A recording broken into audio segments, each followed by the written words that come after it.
Hello, everyone. Welcome to PCE Final Frontier Podcast.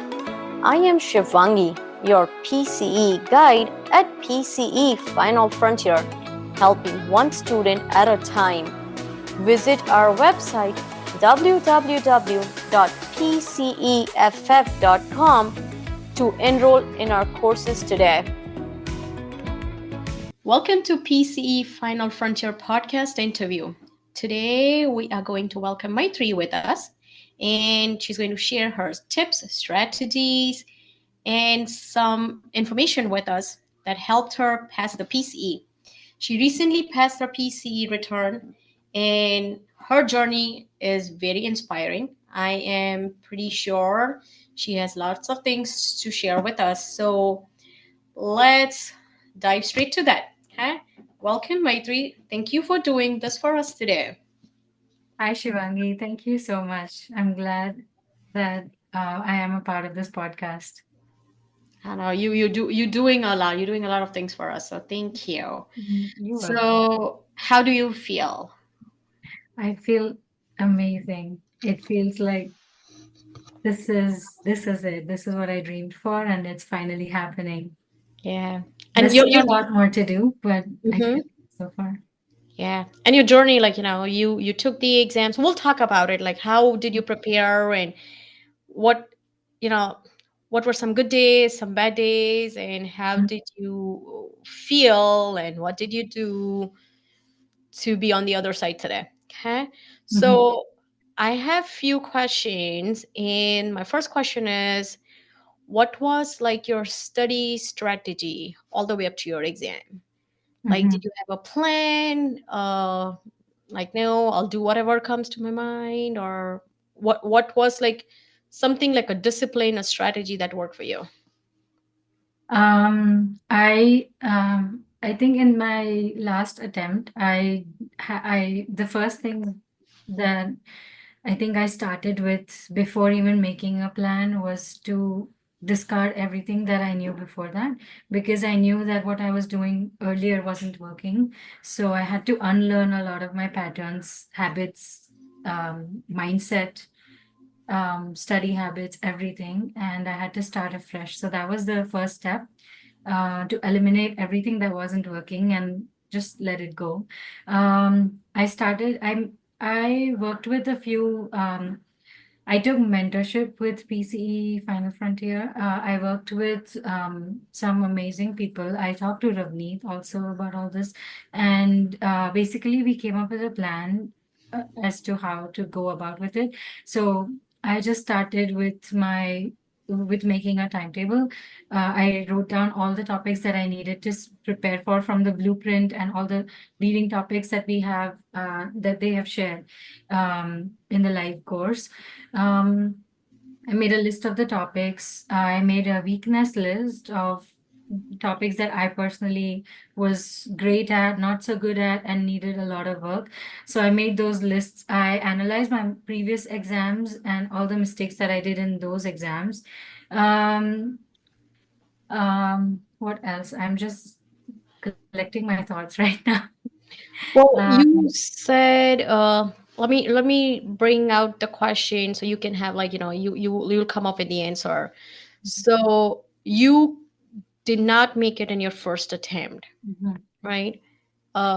What is there anything you said you had to unlearn a lot of things that you did the first time? And then did you make those changes for the second attempt? I did make those changes in the second attempt, but I think that wasn't enough for some reason. It wasn't I wasn't fully there yet. Mm, And so the third attempt was like do or die. So I was like, No, this is not going to work. I have to still, change myself and things like that. so the So third I changed my attempt. lifestyle a little bit, my routine, because it's not this one thing. I think I was taking it a little bit lightly earlier. I was just thinking of an exam in terms of studying and finishing all the prep, and that's it. But that's because that's what you're used to doing when you're in school, right? So Yeah. um, that's not how the real world works, and I learned that the hard way. So I hope this helps somebody else who's on that journey, um, eh, just take it with a pinch of salt. You're not perfect. Nobody is perfect. Whatever I did before, I was just thinking of studying and finishing all my reading material, doing the mock tests, and all those things. But a major part of the exam is just sitting there for 4 hours. So to build that endurance, the discipline to sit with yourself, to not change the answers, to trust your gut, and because you have to train your monkey mind. So that is a whole new ball game. It's not just limited to studying. So I did have to work a lot on my habits, the way I was eating, the way I was working out or not working out, meditation. I've been meditating all my life, but I keep falling in and out of my practice. So this was a good way for me to get back to it and things like that. So that was the main strategy, I think, just modification in your environment, your lifestyle, your thought patterns. Also, because of failing the exam before, I was a little discouraged, and it was difficult to believe that I can do it because I graduated in 2019, which is a long time ago. And I felt that, just imposter syndrome, right? You feel like you still don't know much, you don't know Yeah. enough, all those things. So, to be able to sit with those thoughts and feelings, it took some time and patience, a lot of compassion. Okay. And were you meditating all this time while you were preparing for exam, working out all this time while you were still preparing for exam? So that kind of helped you, right? Like that was like a Yes. bit buffer from studying. You would not recommend just study, study, study. No, not at All all. Because your brain needs oxygen. That's the main thing. Even Mhm. even if you study, the thing that most students get confused is when they think of studying as a task, it becomes you study the whole day. That doesn't make you productive, or that doesn't help you with retaining all that information. You're just at your books for 10 hours a day, but that doesn't mean anything if it's not Mhm. going inside, or if you're not able to reproduce that Yeah. information into your mock exams, right? So I think that's where, and that was one thing that I did different from my first and second attempt: meditation and exercise. So you did not do it during the first No, attempt? no, I just took it Oh, lightly. I was like, oh, wow. you know, I don't think that's gonna help. I'm just gonna stick to what's working for me, and that's Of it. But course. uh, And it worked, it so worked, yeah. lots of like lifestyle changes, eating Yes. healthy, sleeping enough, Yeah. eating, working out, meditation, some things to calm your brain and not just studying, studying, studying works. So True. wow, that's really good. Thank Wow. you. Which would you say, which method was the most effective? Like when you were preparing for exam, did you do a lot of like cheat sheets, drawings, writings? I am a person of I'm a very kinesthetic kind of a learner more than visual. So I think for me it really makes more sense to me when I make my own notes, when I write it down. So I have my notes from when I was in bachelor's program, right? So I have those notes still with me. So I used my notes. I made a lot of new notes from the lectures, from the live course module, everything. So making your own notes definitely helps. I know not everybody is a fan of that. And when we are preparing for an exam, not just for school, even for this, I think we often borrow notes from each other. But I think that doesn't really work all the time, because I know what I wrote. So when I'm writing, I'm building new connections in Mm-hmm. my brain. It's connecting that information that I see, it's connecting it to what I'm writing, and that reinforces those patterns. But when you look at somebody else's notes, I'm sure you're getting the information, but it doesn't stimulate It's your a brain. visual. It becomes a visual thing, It right? It becomes a becomes a visual. visual feedback. So yeah. Exactly. So I think making your own notes is definitely a lot better. That was one big. I made flashcards. I made some flow charts.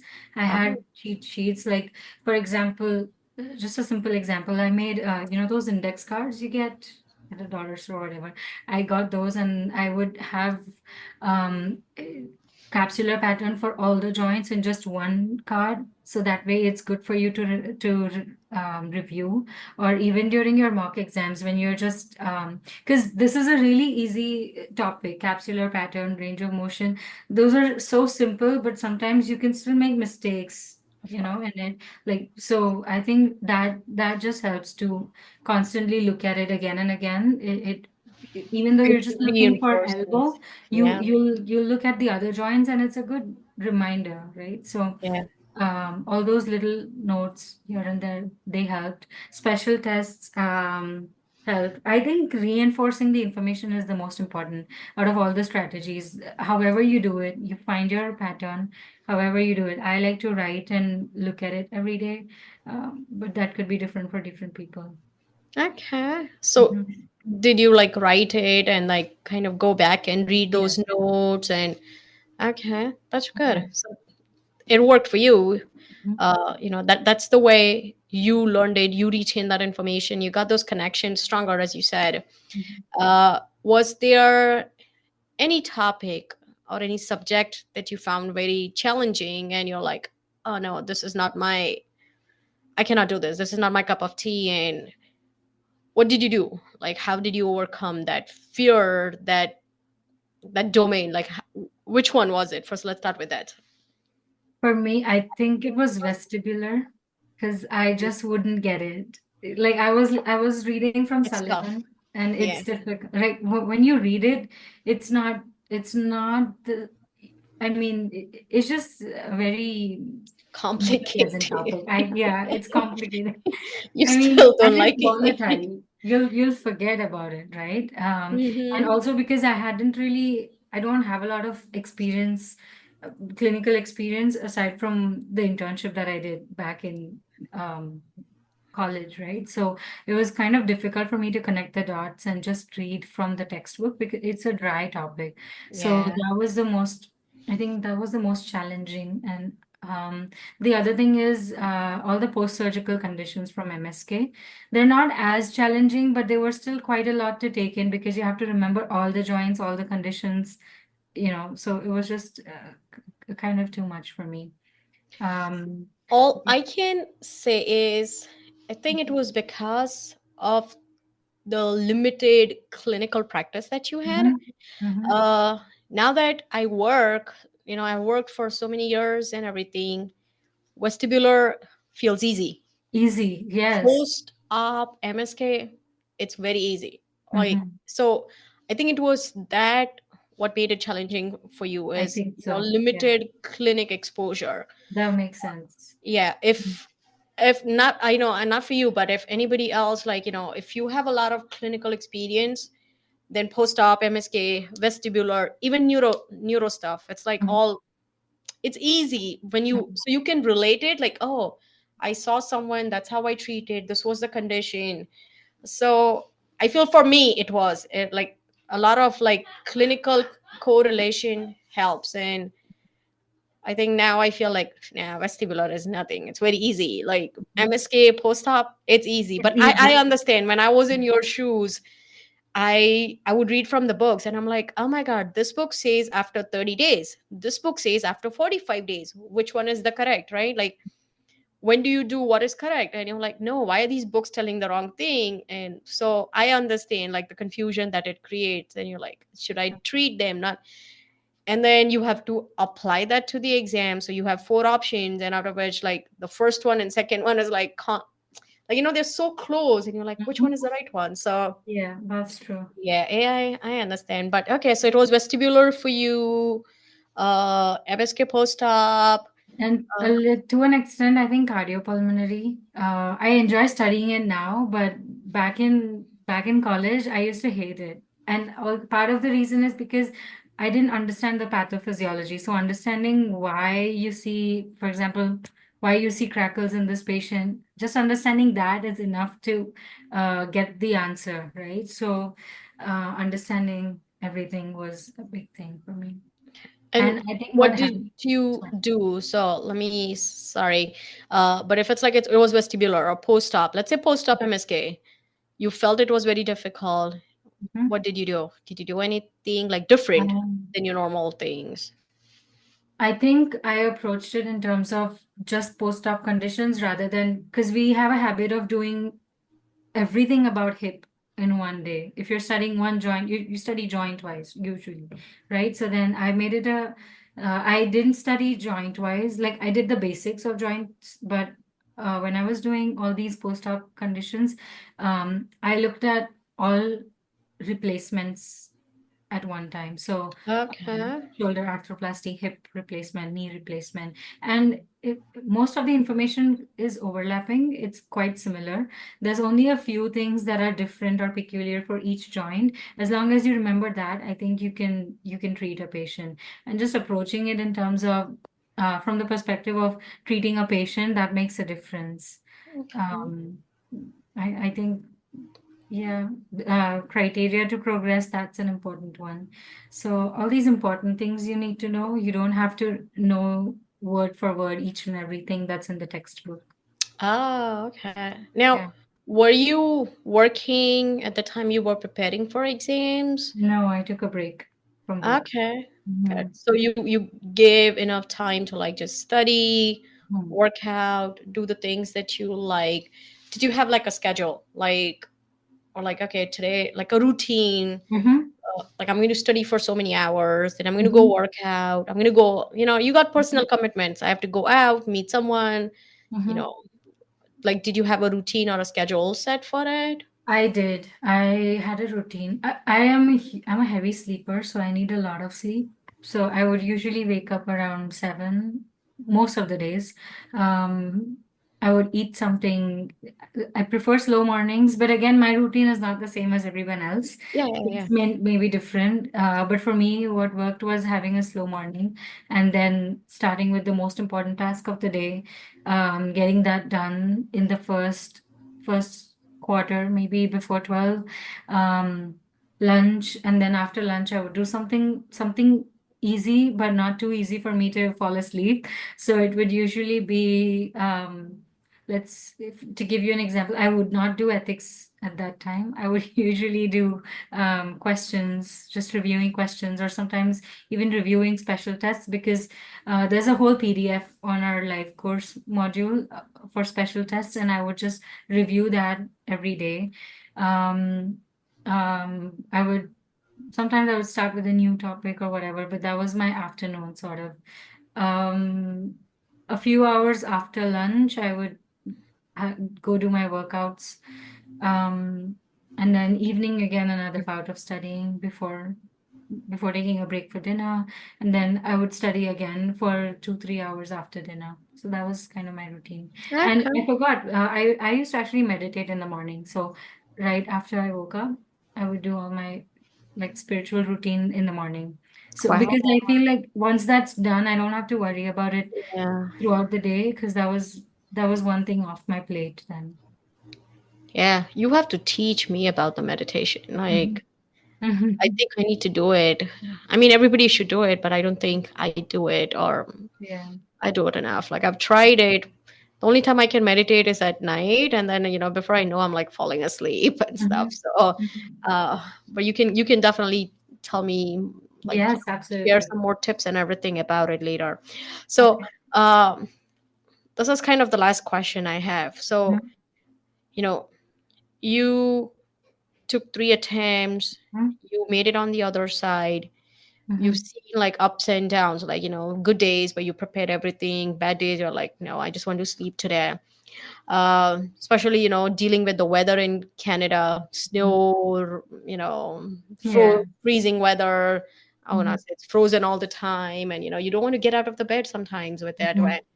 But if you have to give advice or like a Mhm. tip or a quote that you really stick to for the future students that are going to prepare the exam, that are going to prepare for the exam, what would it be?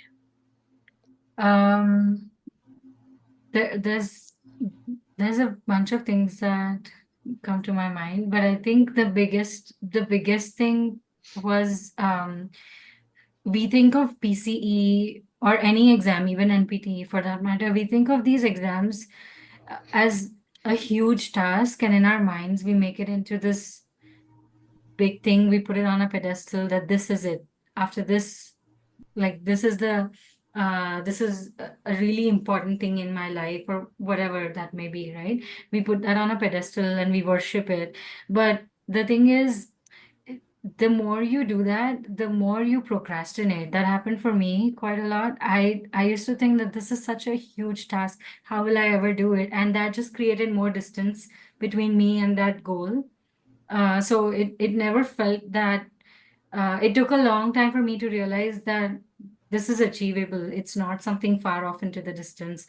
So the fear is a big thing that can that felt really debilitating for me. I had some bad days too. I'll be honest. There were days that I couldn't get myself to study at all, and I would just waste time, or um, I was just procrastinating a lot. I would watch, I know that I had to study, but sometimes I would just end up wasting time on my phone or whatever, right?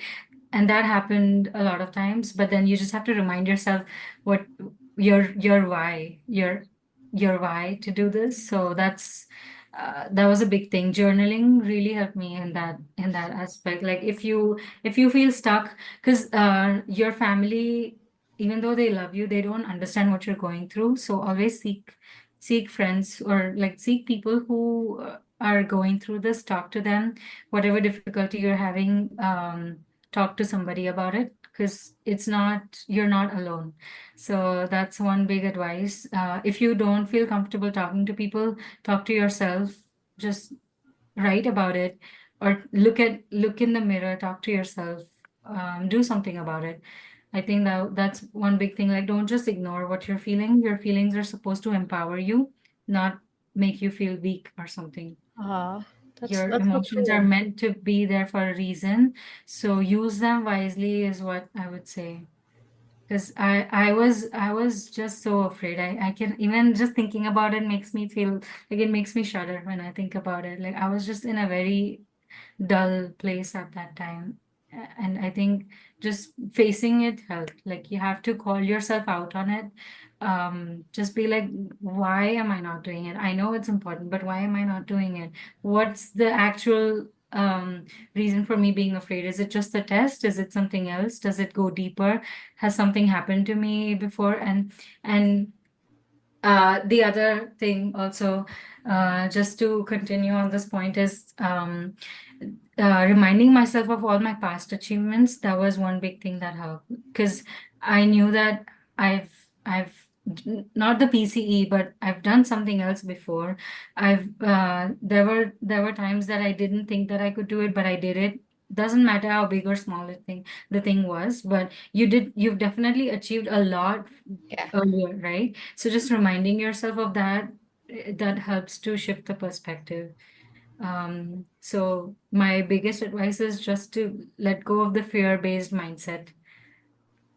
Yeah, that's awesome. Mhm. And that's so true. Like, Mhm. there's nothing else holding you back except yourself. Accept yourself, exactly. You can blame it on, oh, the weather, the Mhm. people around you, the Mhm. workplace, but nothing's holding you back. It's just Yeah. you yourself, Mhm. and it's okay. It's okay to have bad days. It's okay to have like very good days, very productive days. But considering the weather in Canada, I understand. I would not want to get out of the bed. But as long as you're productive sitting in the bed, that's good too. Well, thank you for sharing this Welcome. inspiring journey of yours. I'm pretty sure it will be really helpful to students that are preparing for exam. And you shared some really great tips, like, really good ones. And I'm sure a lot of us can relate to it. And Mhm. even for us that have passed the exam, we can relate back. We Mhm. understand what you've been through, and but it's really good. You pushed yourself, you Mhm. made it to the other side. So Thank you. yeah, but thank No you for one is going to save us. It's yeah, just us, right? no, yeah. Mhm. Well, thank you for doing this today. Of Um, course. anything else would you like to share with us? No, I think. think I'm good. The Good. only, I think just one little thing is talk to people, talk to your mentors. We have an amazing team at Final Frontier. I'm sure somebody can take some time out to listen to your story, listen to your challenges, things like that. So don't waste this opportunity. Yeah, we're always there for each other. So we'll be there, text us, call us, email us, bug us as many times as you want, Mhm. but we are there. Sometimes we might get busy, sometimes we forget to reply or something. But again, just remind us. Yeah. Mhm. And yeah, but thank you for joining today. And, Mhm. we'll talk to you soon. Okay. Mhm. Joining today.